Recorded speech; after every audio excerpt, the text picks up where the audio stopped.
Hi, how's everybody doing? We're back with session 2. I just posted a video a minute ago, session 1. We got a big storm coming. There's a cloud the size of Texas. But as I said, I need to come out here and get my exercise on and get myself going. And somebody was asking me, what strings I use. Well, these right here are 16 gauge on the main. They're the G, the Slinger G. They're 16 gauge, and then on the crosses I have a 17 gauge Genesis. So I used to use natural gut, and I'm thinking I'm going to go back to that. I used to have natural gut on the mains, and then top spin, a version of sometimes top spin on the crosses. And this racket here is strung at 35 on the mains and 31 on the crosses. I usually go 4 pounds lighter on the crosses than the actual mains. I've always done that. Especially from playing doubles, I just think I get more touch and I can actually feel the ball better coming off the racket. But the highest strung racket in this, I have 5 of these. I've had them since the 90s, the Wilson Profile 95s. And the highest one I have strung, I think, might be 45, 44. Yeah, so these rackets, you don't need to string very tight because you'll hurt your arm. They're the stiffest rackets ever made. This is from West Germany. They're not the 2.7s, they're actually just the profiles. And I liked playing them for a while, but when you're playing modern tennis, it's a lot different. So that's why I went to the Wilson blade. So we're gonna go because I see some lightning. Let's get some balls. Wow, it feels good out here. Finally. It's been 100 degrees out here.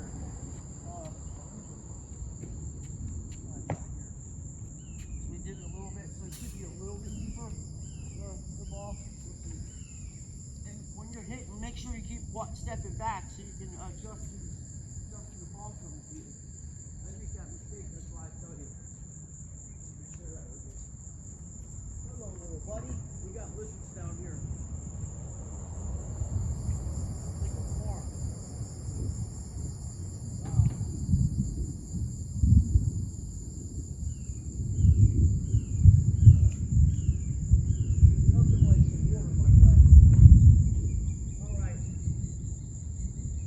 Up.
try another one. I can't wait to get this new racket. I hit much better. My backhand's a lot more easy. I play a lot better with the Wilson blade that I demoed, the V6, especially on my backhand side. With my knee the way it is, I'm not really stepping into the ball correctly, which some shots were good, but those ones I missed in the net they weren't good ones at all. And luckily when I play a lot better than I practice.